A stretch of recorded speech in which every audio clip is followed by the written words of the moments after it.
WhatsApp everyone, welcome back to another new video. और आज की इस वीडियो में हम लोग My Hero Academia aka Boku no Hero Academia के सीजन 5 के एपिसोड 10 को हिंदी में एक्सप्लेन करने वाला है। और आज के वीडियो में बहुत ज़्यादा मज़ा आने वाला है क्योंकि मिडोरिया पार्टिसिपेट करने वाला है। लेकिन इस वीडियो को स्टार्ट करने से पहले मैं एक छोटा सा रिक्वेस्ट करना चाहता हूँ, जिन लोगों ने इस चैनल को अभी तक सब्सक्राइब नहीं किया भाई सब्सक्राइब कर दो और वीडियो को एक लाइक कर दो।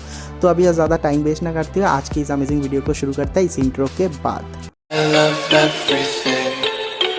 Fire spreading all around my room. My world's so bright, it's hard to breathe, but that's alright. Hush.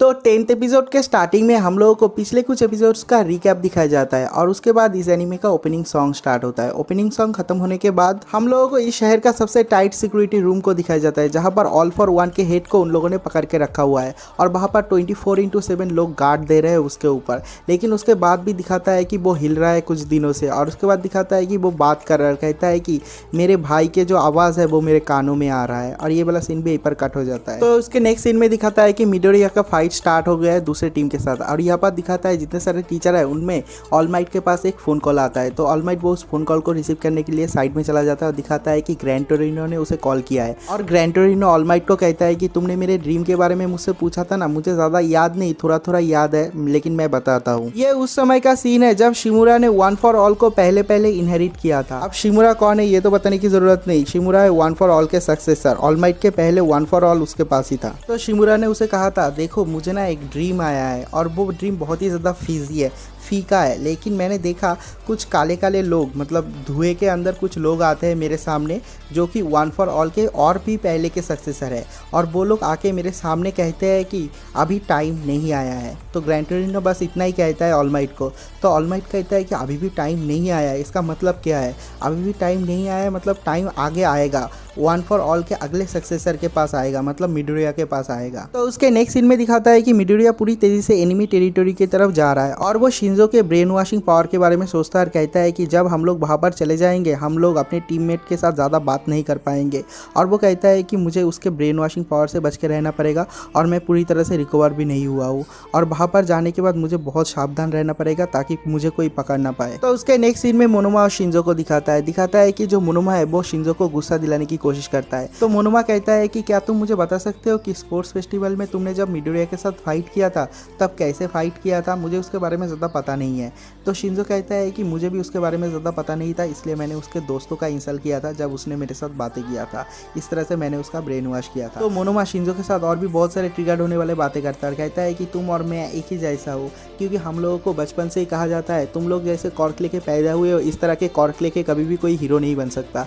क्या तुम्हें नहीं लगता हमारा ड्रीम्स और होप बड़े होते होते एक कर्ज बन गया है? तो ये सीन यहीं पर कट हो जाता है। नेक्स्ट सीन में दिखाता है इजुको मिडोरिया को, दिखाता है कि वो पूरी तेजी से सामने की तरफ रश करता है और वो कहता है कि मैं सामने की तरफ जाऊंगा क्योंकि मेरे टीम में सबसे ज़्यादा स्पीड मेरे पास ही है और मैं चारों तरफ कूदते रहूंगा, तभी एनिमी टीम के जो लोग होंगे वो मेरे ऊपर अटैक करेंगे। जब वो लोग मेरे ऊपर अटैक करेंगे तब मेरे टीममेट जो होंगे वो एनिमी टीम के मतलब टीम बी के बाकी के मेंबर के जो लोकेशन है वो पिन पॉइंट कर लेंगे और उसके बाद हम लोग उन लोगों को पकड़ लेंगे। जब मिडोरिया ये सब कुछ सोच रहा होता है तो दिखाता है कि उसके ऊपर अटैक करता है, लेकिन मिडोरिया उसे डॉज कर जाता है। देखता है मोनोमो को और मोनोमो कहता है कि मिडोरिया बाकुगो का इतना खतरनाक फाइट देखने के बाद हम लोग तुम्हारे चाल में फंसने ही नहीं वाले। कोई भी चालाक आदमी तुम लोगों का स्ट्रेटेजी सोच लेगा क्योंकि तुम आगे आगे आओगे और हम लोग तुम्हारे ऊपर अटैक करेंगे और तुम लोग हम लोगों का पिन पॉइंट कर लोगे लोकेशन और उसके बाद हम लोगों को पकड़ लोगे। और एक चालाक आदमी कुछ और भी तो सोच सकता है, ऐसा भी तो हो सकता है कि वो चालाक आदमी सोच रहा है कि तुम लोगों के बाकी के टीममेट को पहले नॉक कर दे और उसके बाद तुमको पकड़े, क्योंकि सबसे कम पावरफुल जो होते हैं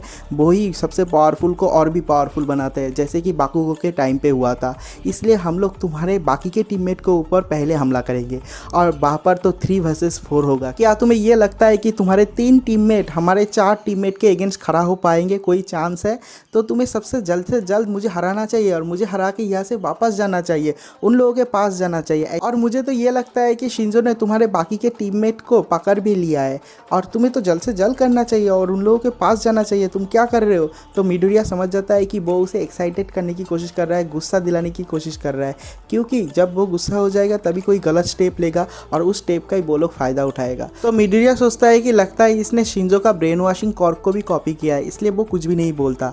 और उसके बाद दिखाता है कि वो उसके ऊपर हमला करता है और मोनोमो वहाँ से भाग जाता है। और मोनोमो कहता है कि अरे तुम कितना हार्टलेस हो, तुम तुम्हारे टीममेट की तरफ देख भी नहीं रहे। तो मिडोरिया मन ही मन सोचता है कि तुम तो यही चाह रहे थे ना कि तुम मेरे टीममेट के बारे में मुझे टेंशन दोगे, तो मैं उनकी तरफ देखूंगा, जब मैं उनकी तरफ देखूंगा तभी तुम लोगों को पता चल जाएगा उन लोगों का लोकेशन। लेकिन ऐसा कभी भी नहीं हो सकता, मैं इतने सिली ट्रिक में कभी नहीं गिर सकता। तो उसके नेक्स्ट सीन में मिडोरिया के बाकी के टीममेट्स को दिखाता है कि वो लोग चारों तरफ बहुत सारे ट्रैप्स लगाते हैं और दिखाता है कि उनके ट्रैप में कुछ फंसता है उसके बाद। और उसके बाद दिखाता है कि उन लोगों के ऊपर कुछ तैरते हुए हवाई हमला होता है और दिखाता है कि वो लोग उन हमलाओं का डिफेंस कर रहा है। और दिखाता है कि जो एनिमी टीम है उन लोगों ने उन लोगों के ऊपर हमला किया, मतलब टीम बी ने टीम ए के बाकी के बंदे के ऊपर हमला किया है। तो उसके बाद टीम बी के बाकी के मेंबर को इंट्रोड्यूस किया जाता है। दिखाता है एक मेंबर है जिसका नाम है यानागी, उसका पावर है फ्लोट, मतलब वो किसी भी चीज़ को, उसके आसपास के किसी भी चीज़ को वो हवा में तैरा सकता है। और उसका जो दूसरा मेंबर होता है उसका नाम होता है कादाई, जिसका कॉर्क होता है साइज, वो किसी भी चीज़ को छू के उसको छोटा या बड़ा कर सकता है। और उन लोगों का जो आखिरी मेंबर है उसका नाम है शोदा, उसका पावर है ट्विन इम्पैक्ट, मतलब वो किसी भी चीज़ को छूता है तो वो दुगनी तेज़ी से सामने की तरफ बढ़ने लगता है। तो दिखाता है कि टीम बी के बाकी के बंदे टीम ए के 3 बंदों के ऊपर एक कॉम्बैट अटैक करता है। तो दिखाता है कि वो लोग बहुत मुश्किल से वहाँ से बच के बाहर निकलते हैं।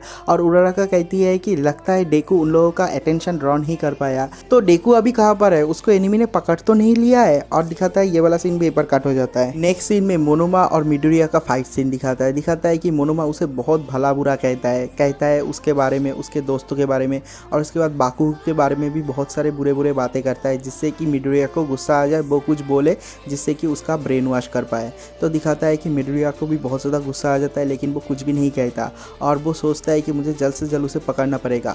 और तभी खतरनाक चीज़ होता है। दिखाता है कि उसके फुल बॉडी में कुछ अलग ही चीज़ हो रहा है, उसके पूरी बॉडी में ताकत बह रहा है, वन फॉर ऑल के पावर बह रहा है। और उसके बाद दिखाता है उसके बॉडी से कुछ निकल रहा है, कुछ खतरनाक अलग पावर निकलता है, कुछ अलग ही एबिलिटी ऑन हो जाता है। और दिखाता है कि ये बहुत ही ज़्यादा खतरनाक है। और दिखाता है कि डेकू भी उसे कंट्रोल नहीं कर पा, लेकिन दिखाता है कि डेकू का जो पावर होता है वो उसके साइड वाले एक बिल्डिंग के ऊपर अटैक करता है। तो दिखाता है कि वहाँ पर शिंजो होता है। तो डेकू अपने हाथ को होल्ड करके कहता है कि शिंजो यहाँ से भाग जाओ, मैं इसको कंट्रोल नहीं कर पा रहा हूँ। तो दिखाता है कि ये पावर बहुत ही ज़्यादा खतरनाक है और बहुत ही ज़्यादा पावरफुल है। और उसके बाद ऑल माइट को दिखाता है वो ग्रैंड टोरिनो के कॉल के बारे में सोचता है कि शिमुरा ने उसे क्या कहा था। उसने कहा था कि टाइम अभी भी नहीं आया है। इससे वो क्या कहना चाहती थी मुझे समझ में नहीं आ रहा। और ये वाला सीन भी एक बार कट हो जाता है। और मिडोरिया को दिखाता है, उसके बाद दिखाता है कि उसके ऊपर पावर ओवरफ्लो हो रहा है, पावर चारों तरफ निकल रहा है। और दिखाता है कि वो बिल्डिंग ही टूट के वो बाहर निकल जाता है।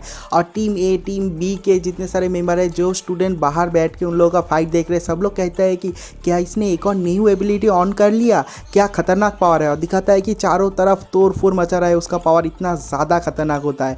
जो उराराका होती है वो भी देखती है और कहती है कि डेकू ये क्या हो रहा है तुम्हारे साथ। तो उसके नेक्स्ट सीन में ऑल माइट को दिखाता है कि वो आइजावा और ब्लैक किंग के पास जाता है और कहता है कि सुनो, हम लोगों को जल्द से जल्द मिडोरिया को रोकना पड़ेगा और ये मैच यहीं पर रोकना पड़ेगा। और ये वाला सीन भी यहीं पर कट हो जाता है। तो उसके बाद फिर से मिडोरिया को दिखाता है कि वो खतरनाक ही पावर रिलीज करता है, चारों तरफ तोड़ फोड़ मचा रहा है खतरनाक लेवल का। और डेकू कहता है कि मैं इसको कंट्रोल क्यों नहीं कर पा रहा हूँ, थोड़ी देर पहले तो ये बिल्कुल ही ठीक था। और उसके बाद दिखाता है कि ऊपर से आके उराराका उसके ऊपर जंप कर जाती है, उसको पकड़ लेती है और कहती है कि डेकू रुक जाओ, शांत हो जाओ, तुम्हें अपने आप को कंट्रोल करना ही पड़ेगा। और उसके बाद उराराका का पास्ट मेमोरी दिखाता है और वो सोचती है कि वो किस लिए हीरो बनना चाहती है। और बहुत देर तक सोचने के बाद, पास्ट मेमोरी दिखाने के बाद दिखाता है कि उसे रियलाइज़ होता है कि हीरो को और बाकी के लोगों को मदद करने के लिए वो हीरो बनी हुई है। और वो कहती है कि मैंने देखा है डेकू कैसे कितना ज़्यादा मेहनत करता है लोगों को बचाने के लिए, जो लोग ट्रबल में होता है, तो मैं डेकू को ऐसे हालत में कभी भी नहीं छोड़ सकता। और वो चिल्लाने लगती है डेकू डेकू कह के। और दिखाता है कि डेकू भी बहुत ज़्यादा चिल्ला रहा होता है और वो भी बहुत ज़्यादा कोशिश कर रहा है इस पावर को कंट्रोल करने के लिए, लोगों को हर्ट ना करने के लिए। और तभी दिखाता है कि जो उराराका होती है वो बाहर से देखती है कि नीचे शिंजो खड़ा हुआ है। तो वो कहती है कि शिंजो जल्द से जल्द इसका ब्रेन वॉश करो और उसे रोकने में मेरी मदद करो। और उसके बाद दिखाता है शिंजो को। शिंजो मिडोरिया की तरफ देखता है, देखने के बाद कहता है कि मैं बिल्कुल ही बदल चुका हूँ और मैं तुम्हें दिखाना चाहता हूँ कि मैं भी अपने कॉर्क से दूसरों की मदद कर सकता हूँ। और उसके बाद वो कहता है कि मिडोरिया मेरे साथ फाइट करो। और उसके बाद दिखाता है कि मिडोरिया रुक जाता है और उसका ब्रेन वॉश हो जाता है और दिखाता है कि मिडोरिया वहाँ से सीधा ड्रीम में चला जाता है और ड्रीम में वो उसी जगह पे चला जाता है जो उसने सपने में देखा था। और तभी दिखाता है कि वहाँ पर एक और आदमी आता है। आने के बाद कहता है कि तुम गलत कर रहे हो, तुम गलत कर रहे हो। क्या मैंने तुमको नहीं बताया था कि हम लोग तुम्हारे साथ हैं? तुम अकेले क्यों करने की कोशिश कर रहे हो? तुम गलत कर रहे हो। और उसके बाद वो कहता है कि फोकस करो और बहुत ज़्यादा मेहनत करो, तभी तुम मेरे पावर को यूज़ कर पाओगे। और उसके बाद डेकू को दिखाता है। वो सोचता है कि क्या हो रहा है मेरे साथ, क्या ये कोई ड्रीम है, सपना है? नहीं, ये कोई सपना नहीं है, ये सच है। ये सारे के सारे लोग सच है और सारे के सारे लोग वन फॉर ऑल के अंदर जिंदा है, सबकी आत्माएं जिंदा है। मैं उन लोगों के साथ कांटेक्ट कर पा रहा हूँ। तो ये सारे के सारे लोग हैं वन फॉर ऑल के सक्सेसर। और ये जो वन फॉर ऑल का सक्सेसर है जो डेकू के सामने खड़ा हुआ है, वो कहता है कि अभी तुमने जो पावर यूज़ किया था ये पावर मेरा था। हम लोगों ने अपने अपने कॉर्क को बहुत ज़्यादा पावरफुल बनाया था, एक कॉर्क को अलग अलग टाइप से यूज़ किया था और ये सारे के सारे कॉर्क के पावर तुम्हारे अंदर है, मतलब वन फॉर ऑल के कोर के अंदर है और ये धीरे धीरे बड़ा हो रहा है और हिल रहा है। तो डेकू कहता है कि ये हिल क्यों रहा है और बड़ा क्यों हो रहा है, उसके बाद क्या होगा? तो वन फॉर ऑल का जो सक्सेसर है वो कहता है कि तुम अभी क्या करने वाले थे, तुम किसी को तो पकड़ने वाले थे, इसलिए मेरा ये कॉर्क अपीयर हुआ, अब देखो। और उसके बाद दिखाता है कि वो भी इस कॉर्क को यूज़ कर रहा है जो सक्सेसर है और कहता है कि ये मेरा कॉर्क है, अगर तुम किसी को पकड़ने की कोशिश करोगे तो ये कॉर्क अपीयर होगा। और वो कहता है कि तुम बहुत ज़्यादा गुस्से में थे, इसलिए तुम इस कॉर्क को पूरी तरह से यूज़ नहीं कर पाए थे। जब तुम इस कॉर्क को पूरी तरह से यूज़ कर पाओगे जब तुम अपने दिल से सोचोगे, ना कि दिमाग से। तो ये वन फॉर ऑल का जो सक्सेसर है वो डेकू को कहता है कि ये जो वन फॉर ऑल है वो 8 अलग अलग लोगों के शरीर में से होते हुए तुम्हारे पास आया है। तो इसका मतलब तुम्हारे पास और भी 6 अलग अलग पावर है वन फॉर ऑल के, जो कि तुम्हें पता भी नहीं है। तुम बहुत ज़्यादा मेहनत करो, हार्ड वर्क करो और अपने दिल से सोचोगे तभी तुम इसको यूज़ कर पाओगे। और जब तुम एंग्री हो जाओगे तभी ये पावर एक्टिवेट होगा। तो ध्यान रखना, एंग्री होने के बाद भी तुम्हें इसको कंट्रोल करना है, ये बहुत ज़्यादा मुश्किल है। और उसके बाद कहता है कि हे किड सुनो, तुम जो हो हम लोगों के 8 मेंबर हो इस वन फॉर ऑल के, और तुम्हारे पास आके वन फॉर ऑल कंप्लीट होता है तो तुम्हें पूरी तरह से हम लोगों के ऊपर कंट्रोल करना पड़ेगा, मतलब हम लोगों के पावर को तुम्हें हासिल करना पड़ेगा हार्ड वर्क से और अपने दिल से। तो उसके नेक्स्ट सीन में दिखाता है कि जो उराराका होती है वो डेकू को थप्पड़ मारती है, जिससे कि डेकू का जो ब्रेन वॉशिंग होता है वो टूट जाता है और दिखाता है कि वो फिर से नॉर्मल हो जाता है। और दिखाता है कि जब वो दोनों नीचे आते हैं डेकू को बहुत ज़्यादा चोटें लगा हुआ है, उराराका को बहुत ज़्यादा चोटें लगा है। और दिखाता है कि टीम बी के बाकी के जो मेंबर होते हैं वो उन लोगों के ऊपर हमला कर देता है। और दिखाता है कि टीम ए के बाकी के 2 मेंबर भी वहाँ पर आ जाता है और दिखाता है कि उन लोगों के बीचों में फाइट हो रहा है। तो उसके बाद मिडोरिया को दिखाता है और वो सोचता है कि मेरा पावर तभी रिएक्ट करेगा जब मैं गुस्से में होऊंगा, और मैं गुस्से में होने के बाद ये पावर जब एक्टिवेट होगा मुझे उसे कंट्रोल करना पड़ेगा, इसके बारे में मुझे बहुत ज़्यादा सोचना पड़ेगा। और दिखाता है कि डेकू बहुत ज़्यादा सोच रहा है। और तभी दिखाता है कि वहाँ पर बाइंडिंग क्लोथ से शिंजो अटैक करती है उराराका के ऊपर, लेकिन दिखाता है जो डेकू है वो उसे पकड़ लेता है। और दिखाता है कि वहाँ पर आइज़ावा, ब्लैड किंग और ऑल माइट आ जाता है। तो आइज़ावा कहता है कि मुझे लगता है इन लोगों का मैच हम लोगों को चलने देना चाहिए, और दिखाता है कि उन लोगों का मैच चलते रहता है। और उसके बाद शिंजो और मिडोरिया को दिखाता है कि दोनों एक दूसरे की तरफ गुस्से के चेहरे से देख रहा है और इसी पॉइंट पे ये वाला एपिसोड खत्म हो जाता है। मुझे पता है यहाँ पर फाइट कंप्लीट नहीं हुआ और मुझे लगा ही था यहाँ पर फाइट कंप्लीट नहीं होगा और भी शायद 1 और 2 एपिसोड लग सकता है। तो देखते हैं आगे क्या होता है। अगर आपको एक्सप्लेनेशन समझ में आ गया तो वीडियो को एक लाइक कर देना और एक कमेंट कर देना कुछ भी। तो मिलता है एक और नई वीडियो के साथ, तब तक के लिए बाय।